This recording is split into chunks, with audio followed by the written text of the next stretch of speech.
स्वागत करता हूं और मैं परमेश्वर का धन्यवाद करता हूं कि आज की कलीसिया की आराधना जमशेदपुर की कलीसिया से गुवाहाटी के लिए किया जा रहा है। तो तैयार रहे, हम परमेश्वर की मिलके एक साथ हम लोग आराधना करेंगे आज और परमेश्वर के नाम को महिमा करेंगे मेरे प्रियो। तो मैं आपके लिए एक वचन को पढ़ना चाहता हूं, साम्स चैप्टर 136 वर्स 1 to 4 हम लोग इस समय पढ़ेंगे। मैं आपके लिए हिंदी में पढ़ना चाहता हूं। यहां पर कहता है, यहोवा का धन्यवाद करो क्योंकि वह भला है, उसकी करुणा सदा की है।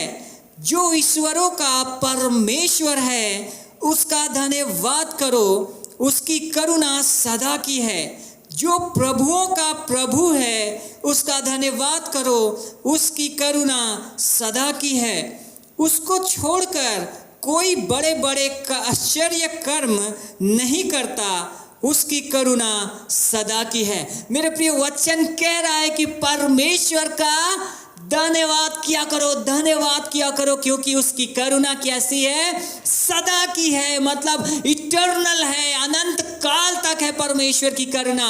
और उसके ऐसे बड़े बड़े आश्चर्य क्रम और कोई नहीं कर सकता। तो मेरे प्रियो, ये परमेश्वर का एक आश्चर्य क्रम है, एक महिमा है, एक आशीष है कि आज आप और हम मिलकर परमेश्वर की आराधना करने के लिए आए हैं। तो आइए, क्या आप तैयार हैं इस समय आराधना करने के लिए? तो आइए हम नाचते गाते हुए हम कुछ गीतों को गाकर हम परमेश्वर की आराधना करने चलेंगे।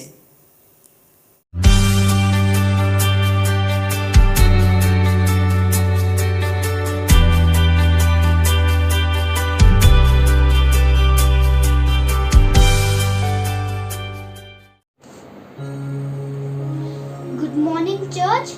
Before we start our worship, let me read from the Word of God, Psalms chapter 40, verse 17. But as for me, I am poor and needy. May the Lord think of me. You are my help and my deliverer. You are my God. Do not delay.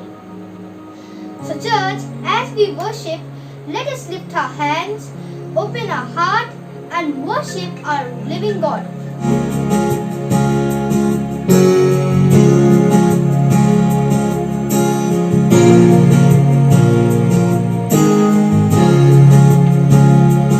Lord, I come, I confess, bowing here, I find my rest.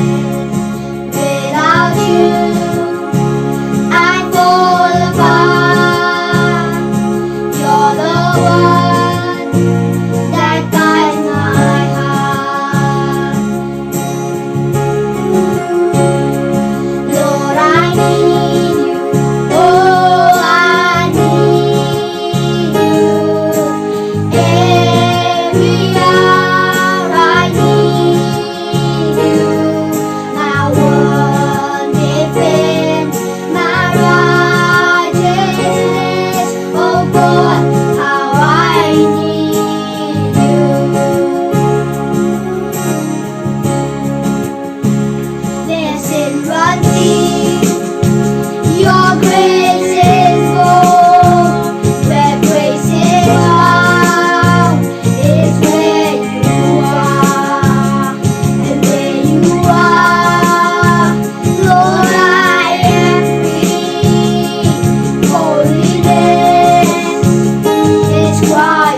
ताकत है, तू ही मेरा ईमान, बीते कल में तू साथ मेरे था, आज भी मेरे साथ है खड़ा, आने वाले कल में भी होगा, उड़ते हुए उड़ानों में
कलीसिया आए, हम प्रभु का मेज में आएंगे। आज सुबह हम अपना आप को तैयार करेंगे और हम अपना अपना घर में जो भी चीज़ आपने जो तैयार किया उसको निकाल लीजिए। हम प्रार्थना के साथ अपना आप को तैयार करते हुए इस गीत को गाएंगे।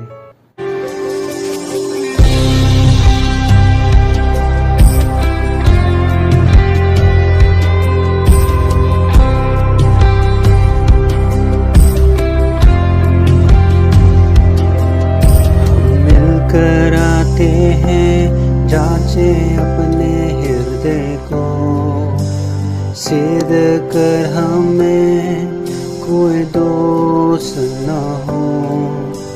मेज पे तेरे ए पाक खुदा, ए बलिदानी यीशुआ, हम मिलकर आते हैं, जांचे अपने हृदय को, सिद्ध कर हमें कोई दोष न हो। मेज पे तेरे ए पाक खुदा, ए बलिदानी यीशुआ, ए बलिदानी यीशुआ, करते हैं स्मरण तुझको,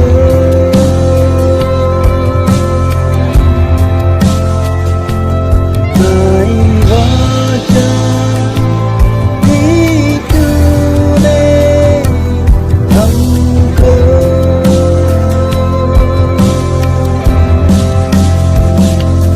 करते हैं स्मरण तुझको,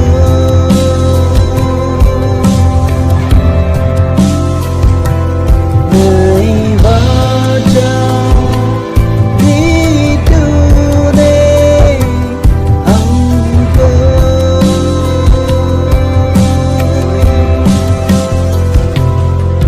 हम मिलकर खाते हैं तेरा शरीर जो तोड़ा गया हमारे खातिर। हम मिलकर पीते हैं लहू प्याले में से जो बहाया गया हमारे खातिर, जो बहाया गया हमारे खातिर।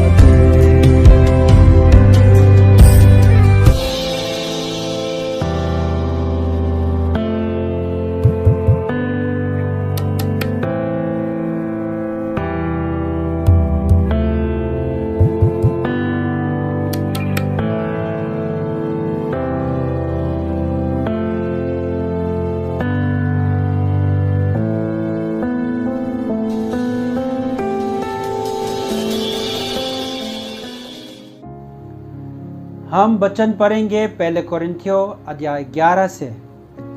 क्योंकि ये बात मुझे प्रभु से पहुंची और मैंने तुम्हें भी पहुंचा दी कि प्रभु यीशु ने जिस रात वह पकड़ाया गया रोटी ली और धन्यवाद करके उसे तोड़ी और कहा कि यह मेरी देह है जो तुम्हारे लिए है, मेरे स्मरण के लिए यही किया करो।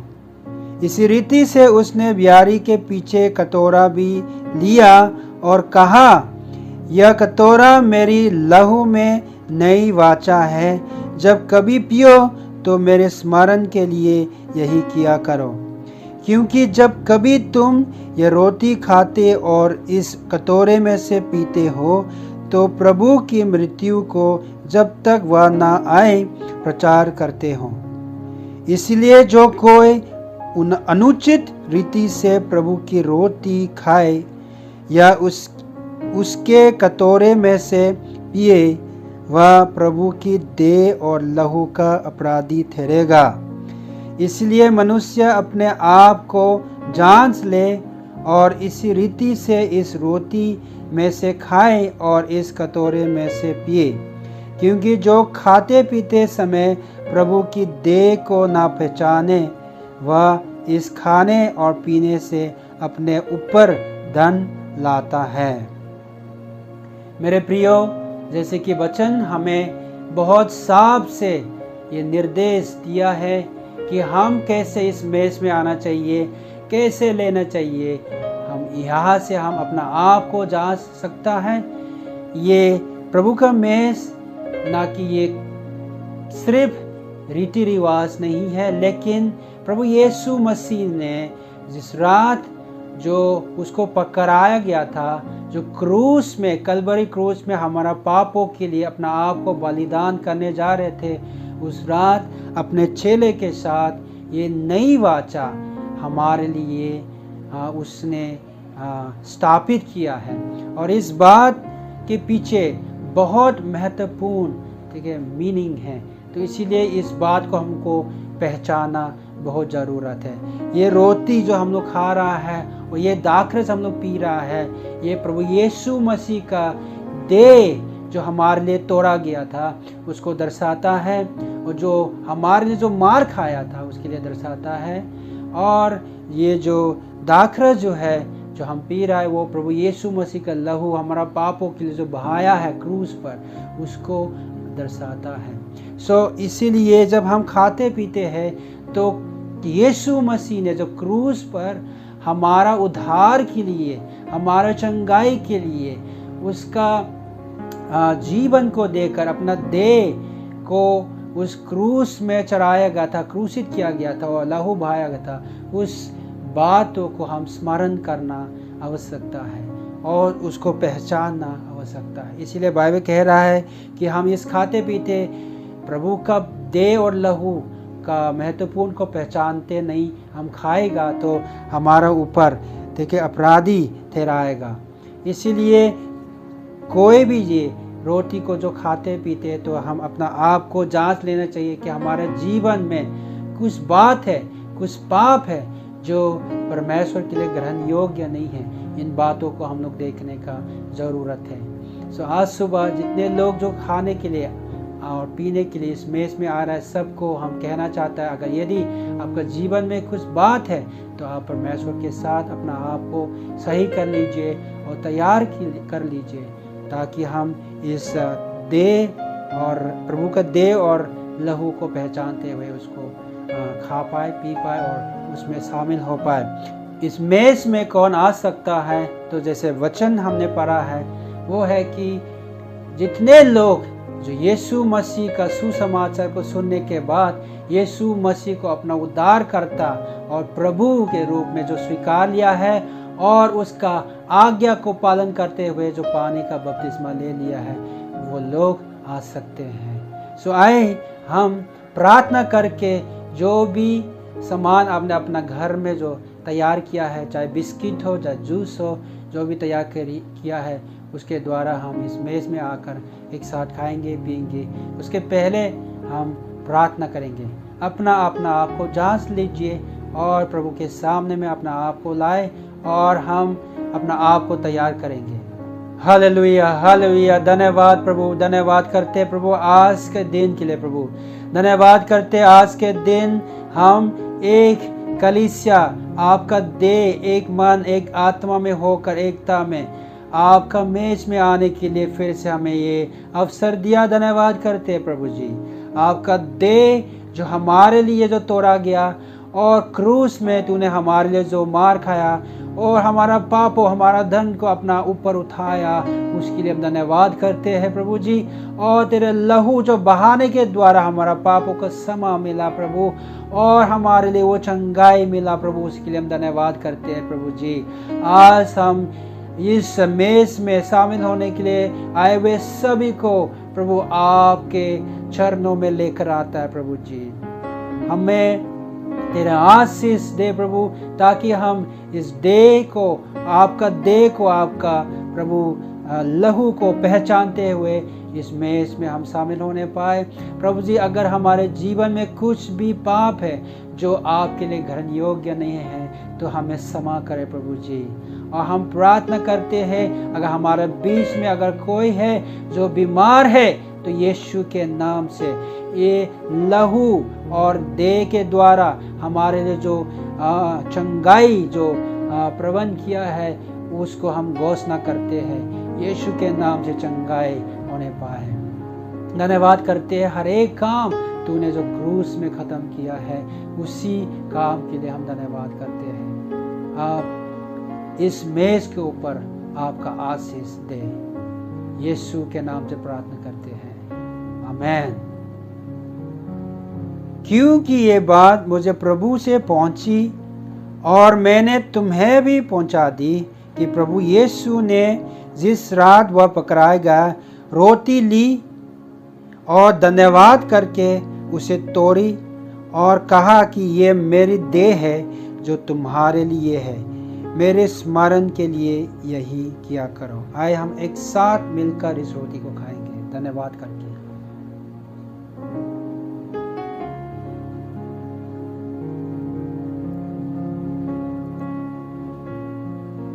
इसी रीति से उसने ब्यारी के पीछे कटोरा भी लिया और कहा, यह कटोरा मेरी लहू में नई वाचा है, जब कभी पियो तो मेरे स्मरण के लिए यही किया करो।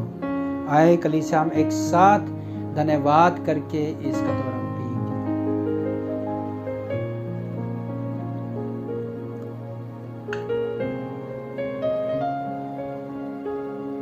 धन्यवाद पिता, धन्यवाद करते हैं इस मेज में शामिल हुए सभी लोग के लिए प्रभु।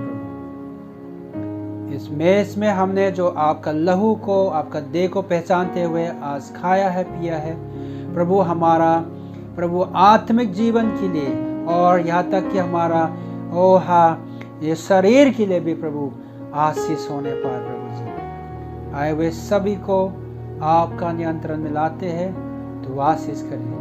सारे आदर महिमा हम तुझको देते हैं यीशु के नाम से, आमीन।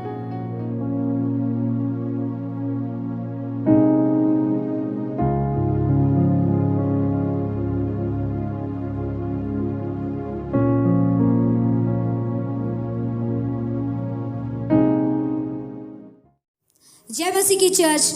एक सुंदर से समय के लिए एक बार फिर से मैं परमेश्वर का धन्यवाद करती हूँ। आइए इस वक्त हम परमेश्वर के वचन को सुनने को चलेंगे कि परमेश्वर का वचन हमसे और आपसे क्या कहता है। आइए हम सबसे पहले हम प्रार्थना करें। पिता परमेश्वर, हम धन्यवाद करते हैं प्रभु जी इस सुंदर से समय के लिए जो आपने ठहराया पिता, कि हम कुछ समय आपके वचन को हम मनन करें, अपने जीवन में उसे लागू कर सके। पिता परमेश्वर, होने पाए हमें से हर एक के हृदय को, हमें से हर एक के कानों को आप खोले, ताकि हम अब आपकी आवाज को सुन पाए और वो हमारे जीवन में वो 100 गुना को फल को लेकर के आने पाए। पिता, यहाँ उपस्थित तमाम जन को पिता हम आपके नियंत्रण में लेकर आते हैं। हर रुकावट को, हर डिस्ट्रैक्शन को प्रभु यीशु के नाम से हम कैंसिल करते हैं और इस समय को हम आपके अधीनता में लेकर आते हैं। पिता, इस प्रार्थना को मांगते हैं यीशु मसीह के नाम से, आमीन, आमीन। परमेश्वर का धन्यवाद हो। आइए हम परमेश्वर के वचन को सबसे पहले देखेंगे। पहला पत्रस अध्याय 2 वचन 9। 1 पीटर चैप्टर 2 वर्स 9। पहला पत्रस अध्याय 2 वचन 9। पर तुम एक चुना हुआ वंश और राज्य पदधारी, याजकों का समाज और पवित्र लोग और परमेश्वर की निज प्रजा हो, इसलिए कि जिसने तुम्हें अंधकार में से अपनी अद्भुत ज्योति में बुलाया है, उसके गुण प्रकट करो। परमेश्वर का वचन यहाँ कह रहा है कि एक चुना हुआ वंश मतलब जिन्होंने प्रभु यीशु मसीह के सुसमाचार पर क्या किया है, विश्वास किया है, और राजपदधारी याजकों का समाज मतलब परमेश्वर के वही चुने हुए लोग। निर्गमन 19:6 अगर आप देखेंगे, वहां पर इस्राएलियों को जब परमेश्वर ने चुना, वहाँ पर मूसा कहता है कि जब वहाँ इस्राएलियों को चुना तो वो याजक की नाई परमेश्वर की सेवा करने के लिए।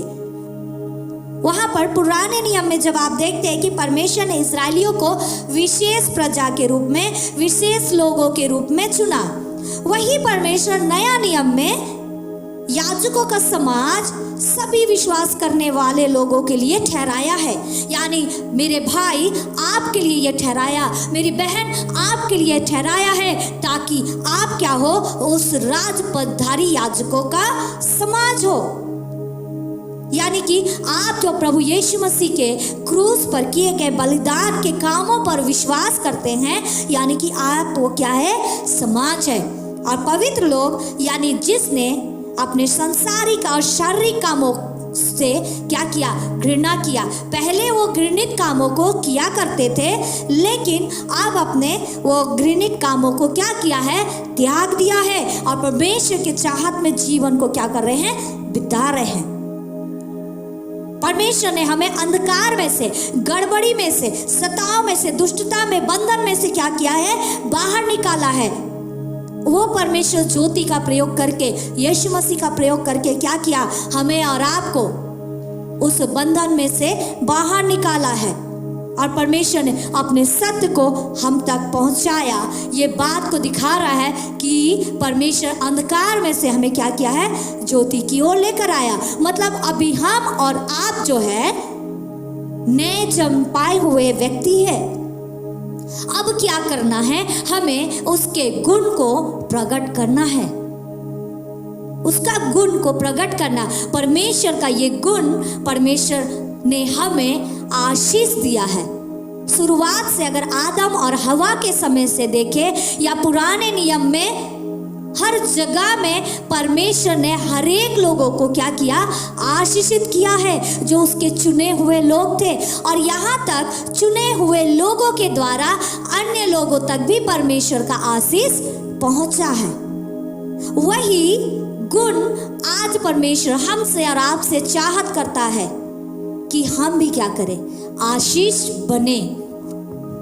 आज हमारा प्रचार का जो विषय है, जो टॉपिक है, वो है आशीष बने।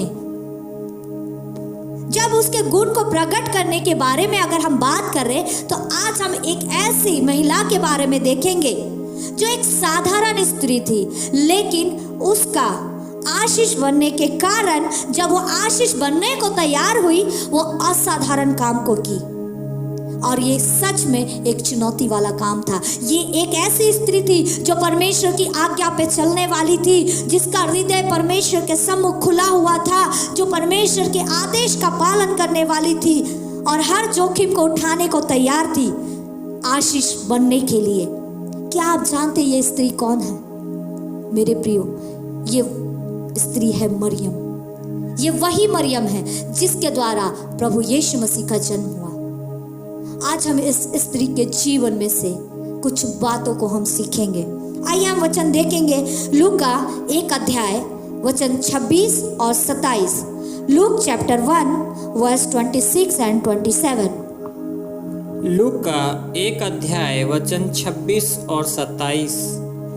छठवें महीने में परमेश्वर की ओर से जिब्राइल स्वर्गदूत गलील के नासरत नगर में एक कुंवारी के पास भेजा गया, जिसकी मंगनी यूसुफ नामक दाऊद के घराने के एक पुरुष से हुई थी। उस कुंवारी का नाम मरियम था। यहाँ पर परमेश्वर का वचन उसके दूत के द्वारा मरियम तक पहुंचा, औरों के जीवन में आशीष लाने के लिए। जब औरों के जीवन में आशीष लाने का मतलब अगर बात करते हैं, मतलब हम लोगों को खुद से आशीषित नहीं कर सकते। ये आशीष देने का या आशीष करने का जो सामर्थ है वो परमेश्वर ही करता है। वो सच्चा आशीष परमेश्वर की ओर से ही होता है, और परमेश्वर अपने चुने हुए को, परमेश्वर चुनता है आपको या हमको या किसी और को भी। परमेश्वर चुनता है हमें और आपको कि हम दूसरों के जीवन में आशीष को लेकर के आए। यहाँ जब कुंवारी मरियम के पास में क्या किया जा रहा है, स्वर्गदूत को भेजा गया, जिसका मंगनी यूसुफ नामक एक धर्मी पुरुष के साथ हो गया था। यहाँ पर मरियम का नाम आने से पहले अगर हम ध्यान देंगे तो उसके जीवन के बारे में बात कर रहा है। जब किसी के बारे में बात करता है, उनका पहचान उनके नामों से होता है। लेकिन मरियम का पहचान उसके कामों से हो रहा है, उसका चरित्र, उसका व्यवहार से हो रहा है कि वो एक कुंवारी है। और वो कुंवारी का नाम क्या है? वो है मरियम। परमेश्वर हमारे नामों के द्वारा हमें उद्धार नहीं देता कि इसका ये नाम है तो इसके लिए उद्धार, इसका ये नाम नहीं है तो इसके लिए उद्धार नहीं। परमेश्वर मानव जाति से प्यार किया, परमेश्वर हमसे और आपसे प्यार किया। हम इतने गंदगी में, हम इतने पापों में फंसे हुए थे, परमेश्वर हमसे और आपसे प्यार किया। परमेश्वर का वो स्वभाव, परमेश्वर का जो चरित्र, परमेश्वर सीधा और धर्मी परमेश्वर है, वो चाहत किया कि हम भी धर्मी बन जाएं। अगर नाम के बारे में बात करें तो हमारा जो स्वभाव, हमारा जो चरित्र था, परमेश्वर में वचन, परमेश्वर के वचन में आने से पहले, परमेश्वर की आज्ञाकारिता में आने से पहले, उद्धार पाने से पहले, अगर वो नाम अगर दिया जाता तो हमारा नाम था पापी, हमारा नाम था पापी। लेकिन हम पापी के लिए परमेश्वर ने क्या किया? उपाय किया ताकि हमारा वो पापी का जो नाम कार्ड है, वो नेम प्लेट है, वो हट जाए और उस जगह में आ जाए विश्वासी। और परमेश्वर चाहत करता है कि मेरे और आपके द्वारा लोगों के जीवन में क्या करे? आशीष को लेकर आए, एक चरित्र, एक ऐसा स्वभाव को हम अपने जीवन में लेकर के आए जो पवित्रताई में बना हुआ है, ताकि हम औरों के जीवन को आशीषित कर सके। मरियम का भी जीवन, इसी बात को हम देखते हैं। कुंवारा मतलब पवित्र जीवन। कुंवारा मतलब बोला जाता है एक धार्मिकता का जीवन, जिसके द्वारा परमेश्वर लोगों को आशीष देना चाहता है। अगर हम आत्मिक जीवन में कुंवारेपन का बात करेंगे तो आत्मिक जीवन में, जैसा कि परमेश्वर का वचन कहता है कि जैसा मैं पवित्र हूं वैसा तुम भी पवित्र बनो। और अगर हम देखते हैं कि परमेश्वर का वचन कह रहा है कि तू मुझे छोड़ किसी दूसरे को ईश्वर करके ना मानना। आत्मिक जीवन में कि मेरा सृष्टिकर्ता परमेश्वर जिसने मुझे रचा है, हमें क्या करना? उसका आराधना करना है, उस पर विश्वास लाना है और किसी दूसरे पर नहीं। परमेश्वर कहता तू मुझे छोड़ दूसरे को ईश्वर करके नहीं मानना, तुम पवित्र बनो। परमेश्वर ने हमें पवित्र ठहराया, परमेश्वर ने हमें अलग किया है, हमें पवित्र रहने के बारे में बात किया है। हमारा आत्मिकता का जीवन में हमें क्या करना? पवित्र बने रहना। अगर भावनात्मक रीति में अगर हम देखें, हमारा विचार, हमारा कल्पना के द्वारा हम बहुत सारे पाप कर देते हैं। हालांकि वो देह की क्रियाओं में कर तो नहीं आ रहे हैं, लेकिन हम अपने सोच के द्वारा क्या कर देते? कई बार पाप करते। हमारा सोच, हमारा कल्पना, हमारा विचार भी क्या होना है? पवित्र होना है। और शरीर के द्वारा भी, शारीरिक कामों के द्वारा भी, एक जीवन को जीने के द्वारा भी, जब प्रभु यीशु मसीह में आ गए, जब हम उद्धार में आ गए, इसका मतलब ये नहीं कि हम पूरे तरीके से पवित्र हो गए। पवित्र केवल एक है, यीशु मसीह। हमें पवित्रता की ओर आगे बढ़ना है।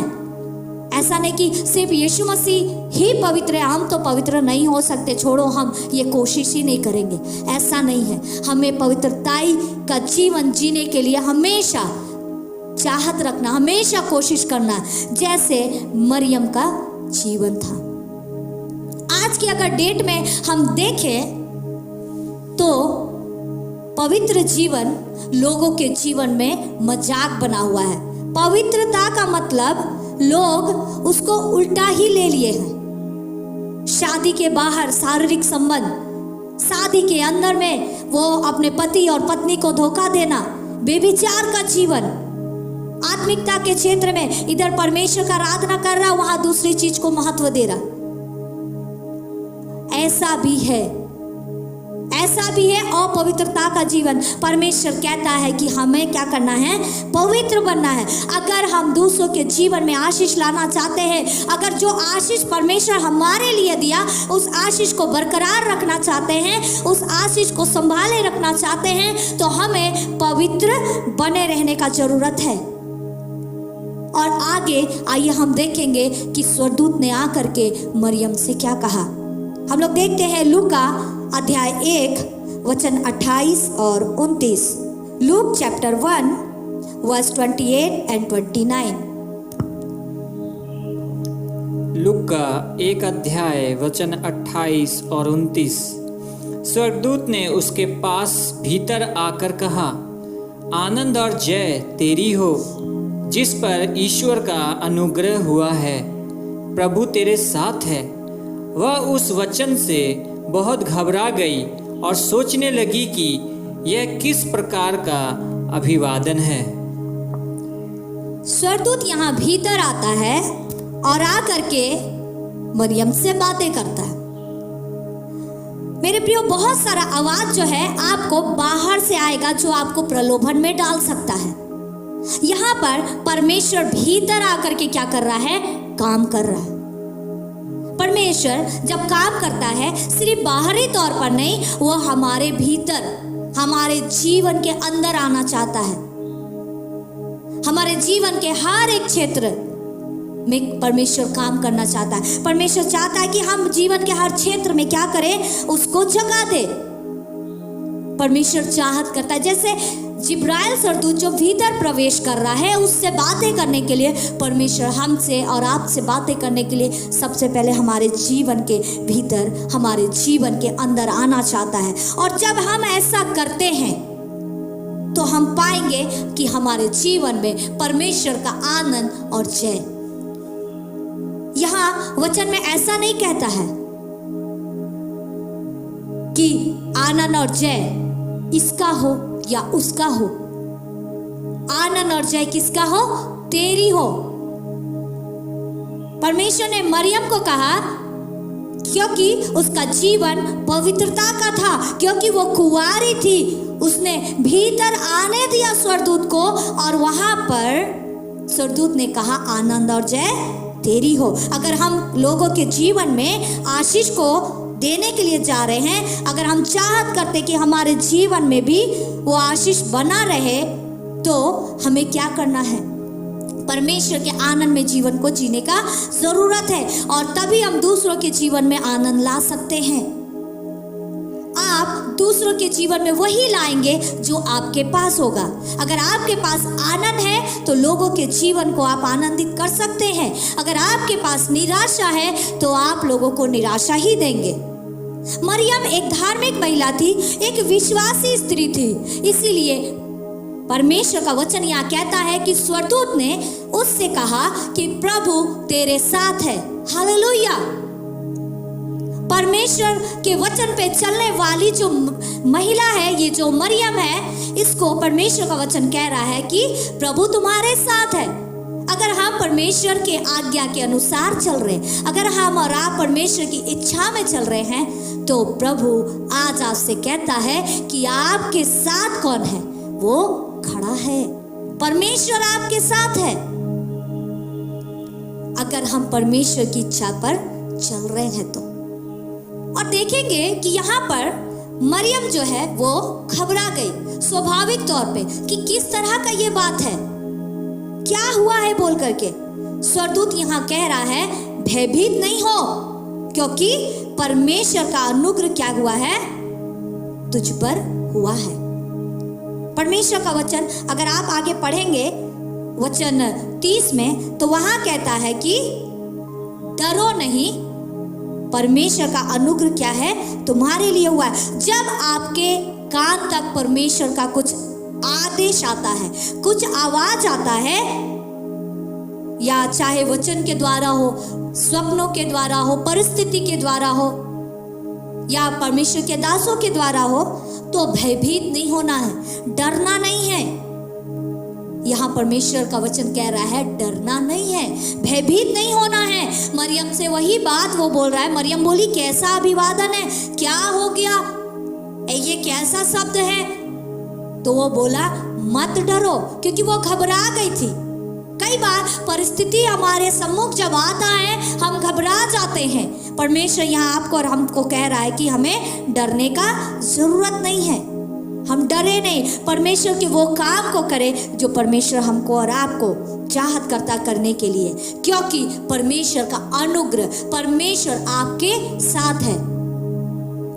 क्योंकि परमेश्वर का वचन कहता है कि मेरा अनुग्रह तुम्हारे लिए काफी है। परमेश्वर का अनुग्रह वो काफी है, हमें डरने का जरूरत नहीं है। निडर होकर के परमेश्वर का आज्ञाकारिता को क्या करना है, हमें पूरा करना है।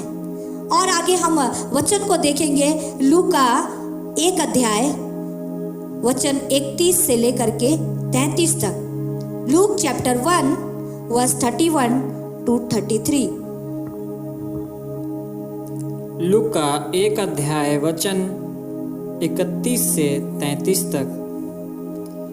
देख, तू गर्भवती होगी और तेरे एक पुत्र उत्पन्न होगा, तू उसका नाम यीशु रखना।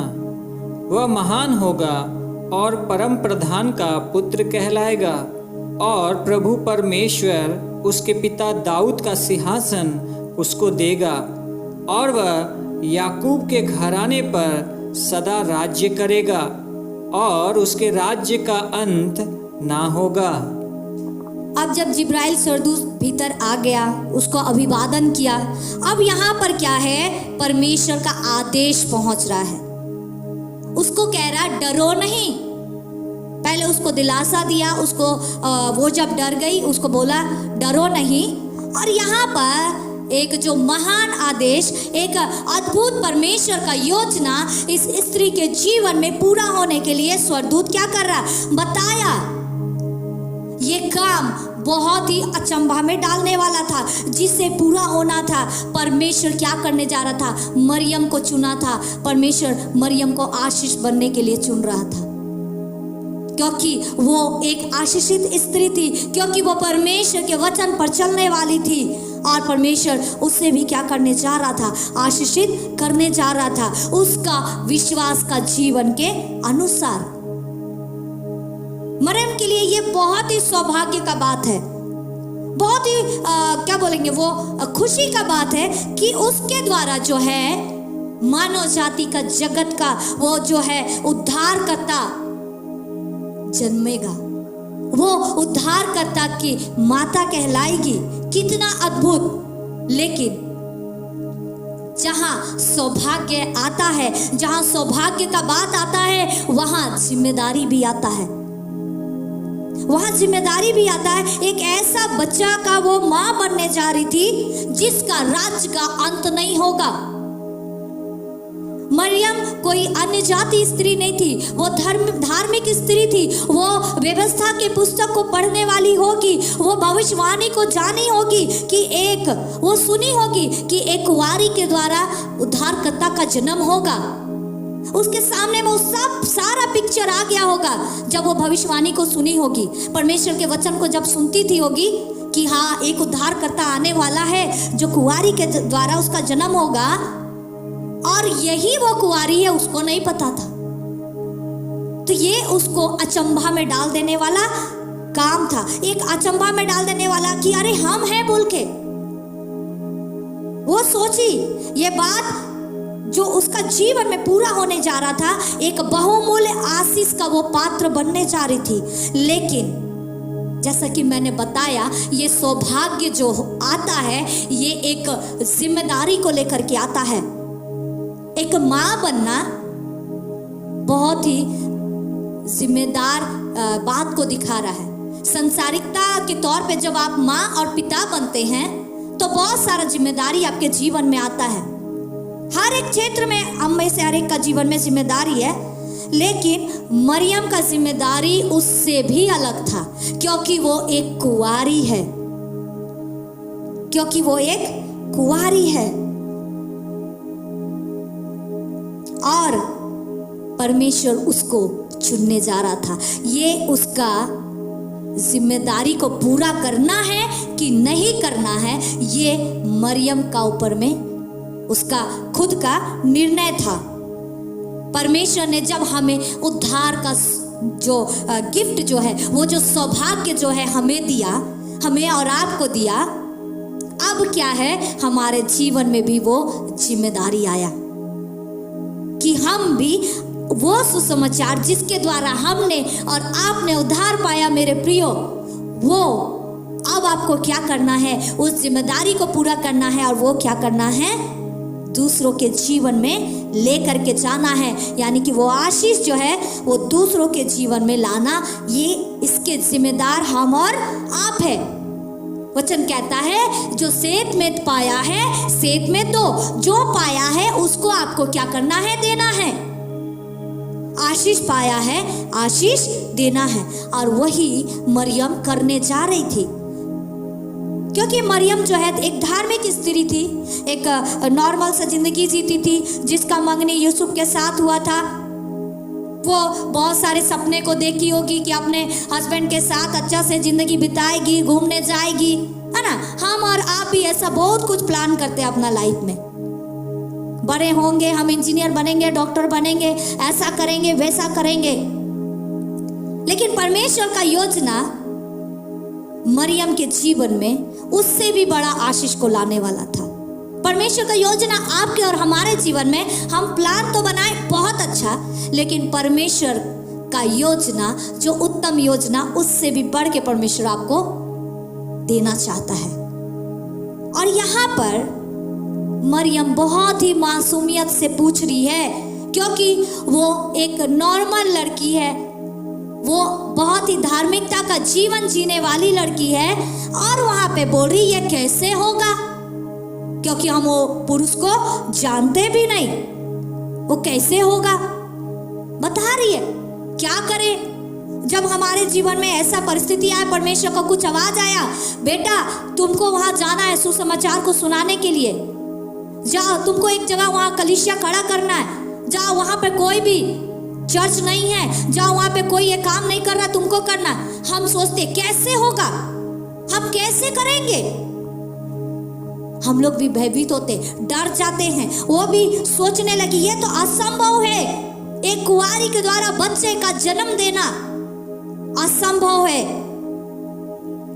और बहुत ही चुनौती वाला काम, क्योंकि वो नॉर्मल स्त्री है, तो वो उसी स्तर में सोच रही है कि ऐसे कैसे होगा प्रभु, अभी तो मेरा मंगनी ही हुआ है। हम और आप बोलेंगे प्रभु अभी कैसे होगा, अभी तो हम नया जन्म पाए, अभी तो नया नया हम विश्वास में आए हैं, अभी से आप मेरे को लीडर बनने के लिए लेकर के जा रहे हैं, अभी से आप मेरे को बोल रहे सुसमाचार सुनाओ, अभी से बोल रहे हैं प्रचार करो, कैसे होगा प्रभु? होगा, होगा मेरे प्रियो। यहाँ परमेश्वर का वचन कहता है, अगर आप ऐसा सोच रहे कि कैसे होगा, हम कैसे करेंगे, तो जवाब यहाँ है। हम लोग देख लेंगे वचन 35 को। लूका 1 अध्याय वचन 35।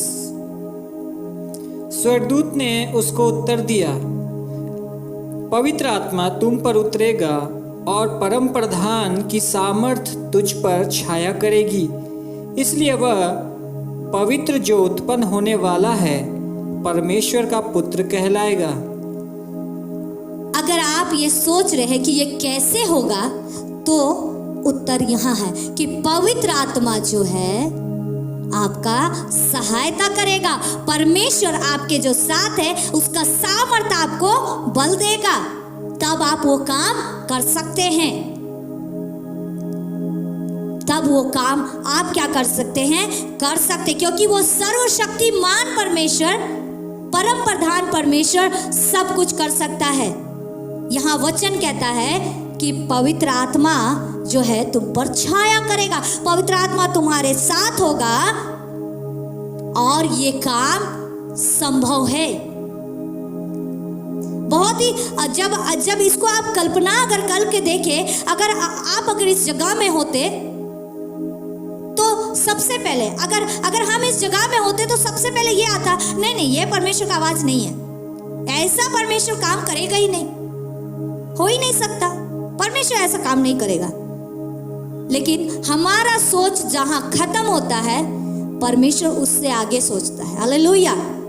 मरियम धार्मिक थी, परमेश्वर उसको आशीषित किया, उसका मंगनी हो गया था, विवाह होने जा रहा था, बहुत कुछ अच्छा, लेकिन परमेश्वर उससे बढ़ के उसको आशीषित करने जा रहा था, क्योंकि वो धार्मिकता का जीवन को जी रही थी, क्योंकि वो पवित्रताई में बनी हुई थी, तो परमेश्वर का योजना उसके द्वारा पूरा होने जा रहा था। अगर आप भी ऐसा सोच रहे हैं कि हम कैसे आशीष बनेंगे, हम कैसे परमेश्वर का आदेश को पूरा करेंगे, तो यहाँ आंसर आपके लिए है कि परमेश्वर का आत्मा आपका सहायता करेगा, पवित्र आत्मा आपके संग रहेगा और परमेश्वर का सामर्थ्य जो है आपके साथ होगा, आप कर सकते हैं। अगर आशीष बनने के बारे में बात किया जाए तो हमारा ध्यान भौतिक चीजों में चला जाता बहुत जल्दी, पैसा, कपड़ा, गाड़ी, है ना, पैसे से आशीष बनना है, यह सब चीज से आशीष बनना है।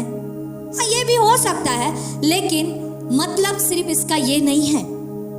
आशीष बनना मतलब जो आपने आशीष पाया वो आशीष आपको देना है, जो उद्धार आपने पाया वो उद्धार आपको लोगों को देना है, सुसमाचार सुनाना है। कभी तो किसी के सामने बोले नहीं, अभी तो नया नया उद्धार में आए हैं, अभी तो चर्च ही आना शुरू किए हैं। सोच रहे होंगे अगर हम तो कभी किसी के सम्मुख में बोले ही नहीं तो ये कैसे होगा। यहाँ परमेश्वर कह रहा है, परमेश्वर का आत्मा जो है आपको सहायता करेगा। और आशीष बनना मतलब सिर्फ पैसों से सहायता देना या वो चीज नहीं करना जो आपके पास है नहीं, आप नहीं कर सकता, लेकिन जो आपके पास है आप उससे आशीषित कर सकता है। आपके पास उद्धार है, आप उद्धार का उस सुसमाचार को लेकर के जाइए। आपके पास समय है, आप लोगों के लिए प्रार्थना कीजिए।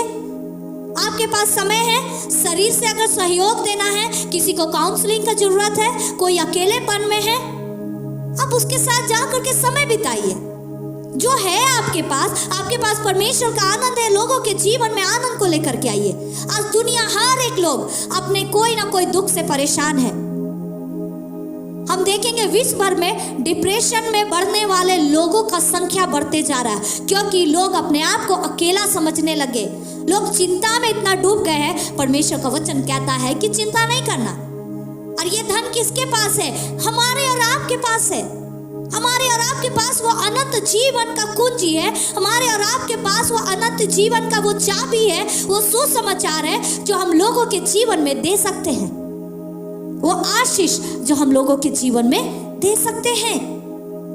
वो जरिया बनने के लिए परमेश्वर अपना आत्मा का सहायता, अपना सामर्थ हमें और आपको देने को तैयार है, क्योंकि परमेश्वर का वचन, आइए हम देख लेंगे परमेश्वर का वचन फिलिपियो 4:13 क्या कहता है।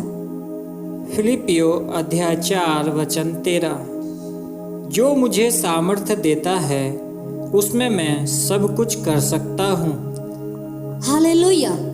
परमेश्वर का वचन कह रहा है जो मुझे सामर्थ देता है उसमें मैं सब कुछ कर सकता हूँ। अगर ये सब कुछ करने का बात है तो सबसे पहला आता है परमेश्वर का सुसमाचार का प्रचार करना, जिसको करने के लिए हम और आप कई बार संकोच करते हैं, कई बार सोचते हैं कैसे बोलेंगे, कैसे होगा, कैसे, वो व्यक्ति तो सुनने ही वाला नहीं है, वो व्यक्ति तो फट से हाथ छोड़ देता, मार देगा, वो कैसे करेंगे।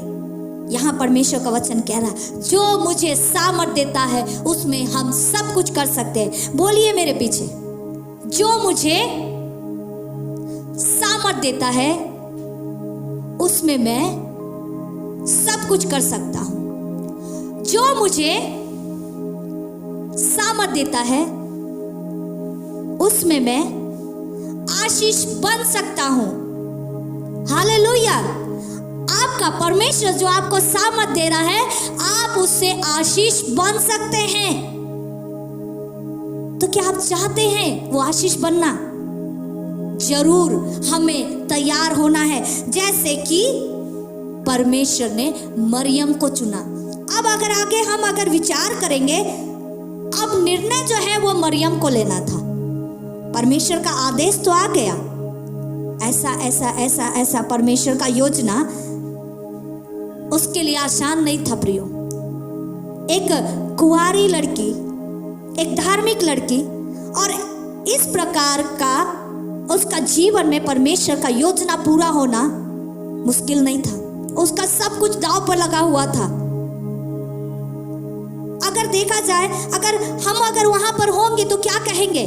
सबसे पहले अपना इज्जत का चिंता होगा, और अगर मंगनी हो गया है, परिवार का, शादी का चिंता होगा, अपना जान का चिंता होगा, क्योंकि पहले समय में ऐसा होता था, अगर कोई स्त्री शादी से पहले अगर गर्भवती पाई जाती है तो उसको पत्थर से मार मार कर उसको मार डाला जाता था।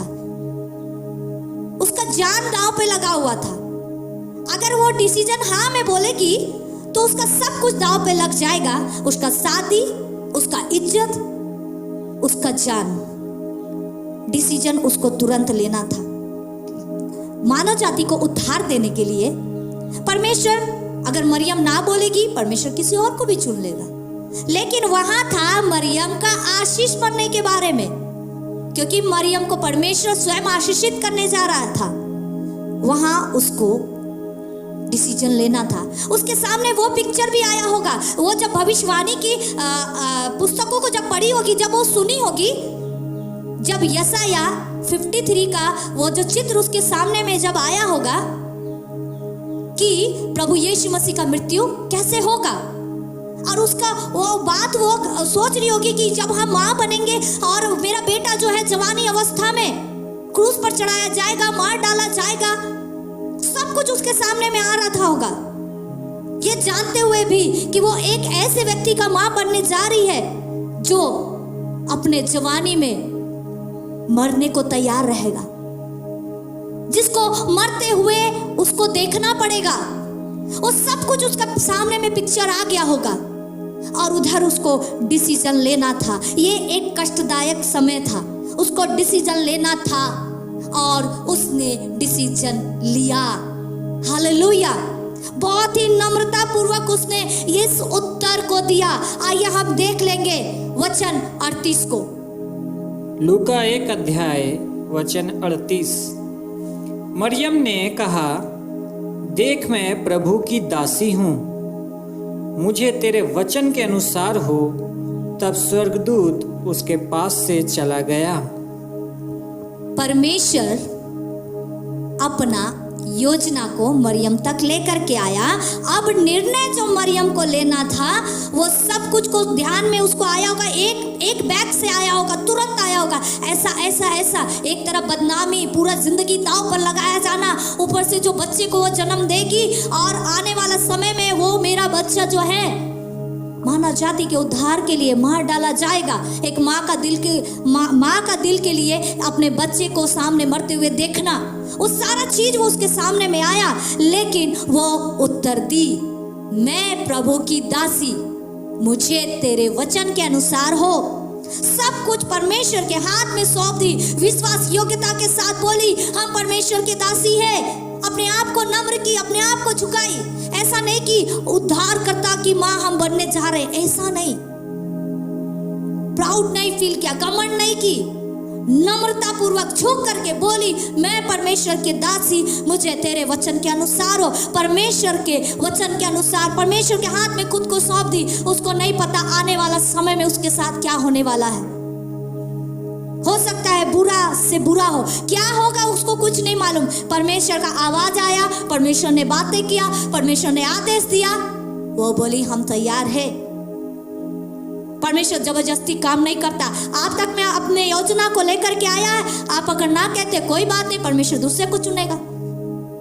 वो ना बोलेगा किसी और को चुनेगा। परमेश्वर पत्थर से अपना महिमा करा सकता है। ये तो हमारे और आपके लिए सौभाग्य का बात है कि परमेश्वर हमको और आपको चुन रहा है कि हम उसके राज्य को बढ़ाएं। हालेलुया। कि हम और आप उसके राज्य को बढ़ाएं और वो आशीष बने। और मरियम यहाँ पर आशीष बनने को तैयार हुई। सब चीज को, अपना जो सारा आशीष था सबको एक किनारा कर दी वो, परमेश्वर का आवाज को सुन करके। प्रभु तेरा इच्छा पूरा हो। क्या हम और आप आज ऐसा कह सकते हैं? क्या हम कह सकते हैं कि प्रभु हम आपके दास हैं, प्रभु आप जो चाहत करता है आप मेरे जीवन में पूरा करो। आपका भविष्य होगा अच्छा, बहुत कुछ अच्छा, आप सब कुछ सेट करके रखे होंगे। लेकिन क्या आप मरियम के समान वो सब कुछ दांव पर लगाने के खुद तैयार है? प्रभु आज की सुबह आपसे बातें करने जा रहा है, आशीष बनने के लिए, वो परमेश्वर का गुण को प्रकट करने के लिए। जो परमेश्वर हमारे जीवन में आशीष को लेकर के आया, परमेश्वर ने भी अपना सब कुछ दे दिया और वही चाहत हमसे और आपसे परमेश्वर चाहत कर रहा है कि हम परमेश्वर के गुण को प्रकट करें। और यहाँ पर जब मरियम ने डिसीजन लिया, परमेश्वर उसका हानि भी नहीं होने दिया। जब आप परमेश्वर के लिए खड़ा होता ना प्रियो, परमेश्वर आपको लज्जित होने नहीं देगा, परमेश्वर आपको गिरने नहीं देगा। परमेश्वर उसका शादी भी होने दिया, परमेश्वर उसको हानि होने से भी बचाया। और वचन कहता है कि उसको धन्य स्त्री कहा गया। हालेलुया, उसको धन्य स्त्री कहा गया। परमेश्वर उसका नुकसान होने से बचा लिया, क्योंकि परमेश्वर का वचन अगर आप 37 में देखेंगे, वहां पर लिखा है कि जो परमेश्वर की ओर से होता है वह प्रभाव रहित नहीं होता, वह प्रभाव सहित होता है। हालेलुया, परमेश्वर का योजना जो आपके लिए है वो खाली नहीं जाएगा। परमेश्वर का आशीष जो आपके लिए है वो प्रभाव रहित नहीं है मेरे प्रियो, वो प्रभाव सहित है, आपके लिए है। तो क्या आज की सुबह आप तैयार है?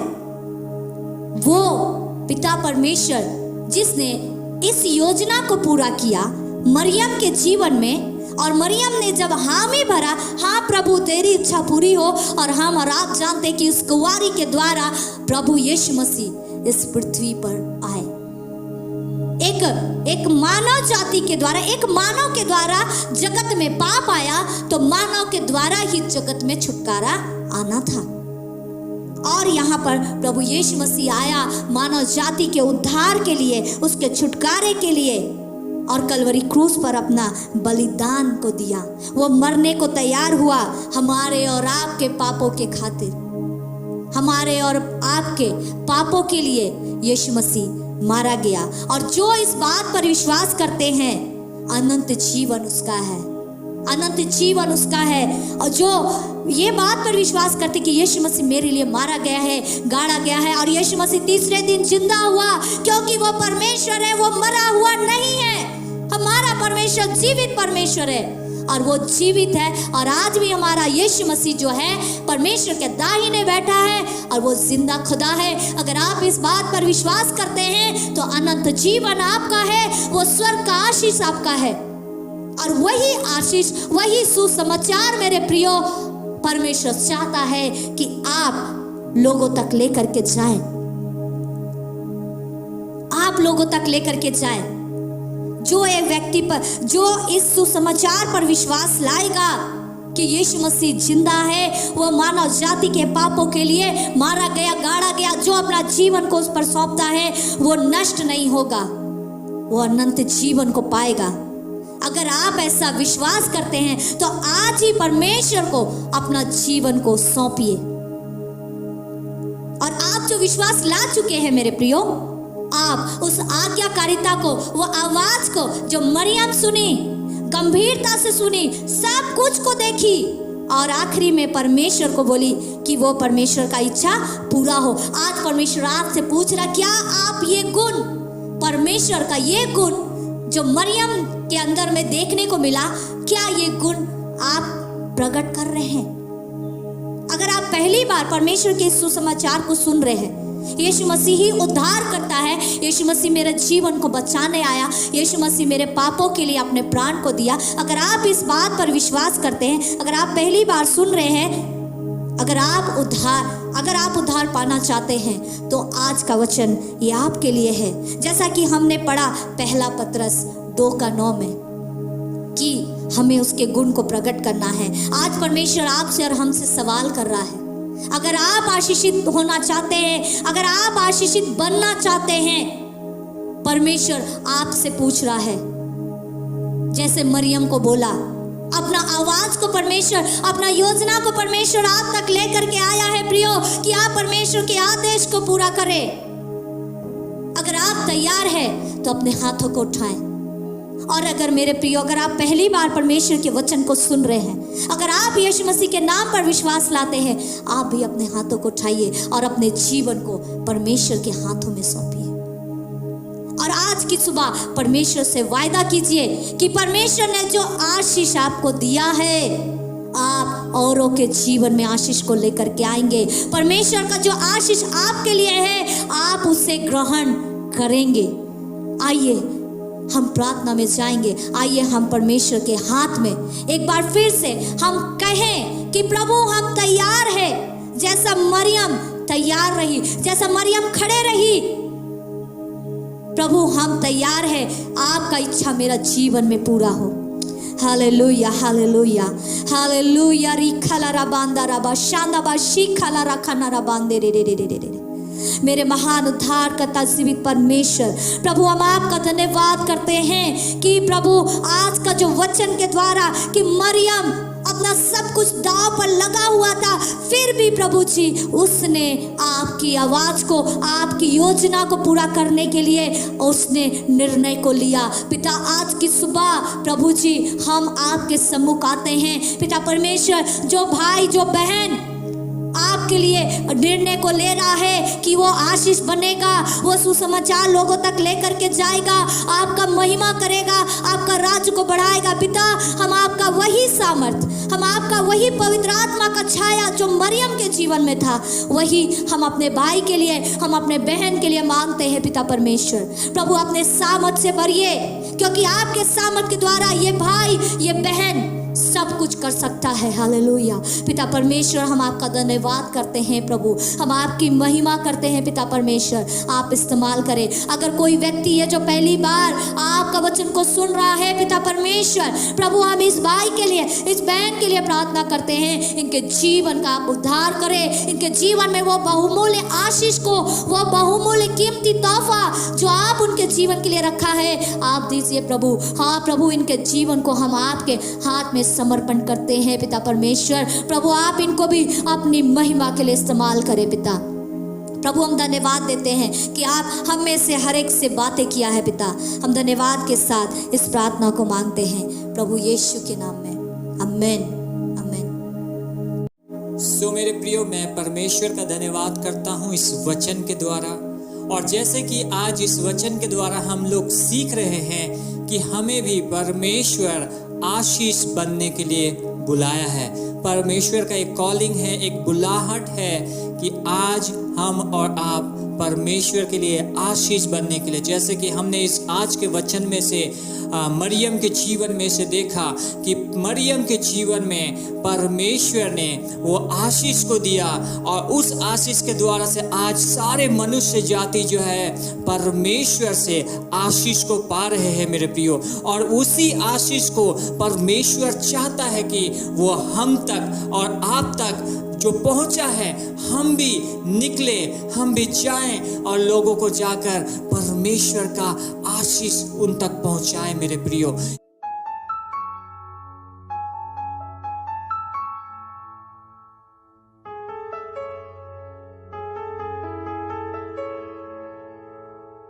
तो आइए, ये समय है कि हम दान दशमांश और ऑफरिंग इकट्ठा करेंगे।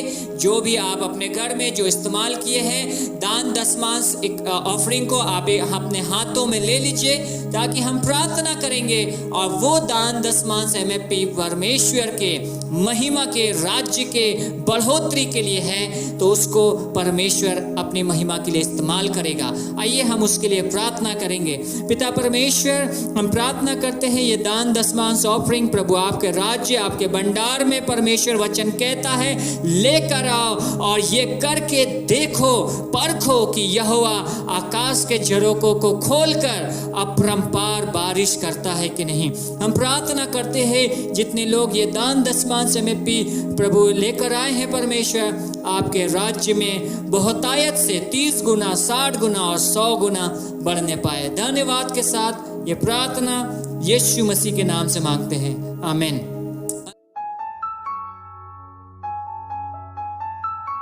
और मैं आपको कहना चाहता हूं, यदि आपका कोई प्रार्थना का निवेदन है, यदि आपका कोई आप परमेश्वर के वचन को सीखना चाहते हैं, यदि आपको कोई काउंसलिंग का ज़रूरत है, आप स्क्रीन पे दिया हुआ नंबर पे आप ज़रूर कॉल करें और परमेश्वर आपके जीवन में आनंद आशीष लेकर आना चाहता है मेरे प्रियो। तो अगले सप्ताह के संडे के दिन में हम लोग फिर से मुलाकात करेंगे ऑनलाइन चर्च में, और एक साथ परमेश्वर को हम मिलकर आराधना करेंगे। तब तक के लिए आप सबको जय मसीह की, प्रेज द लॉर्ड। परमेश्वर आप सबों को आशीष दे।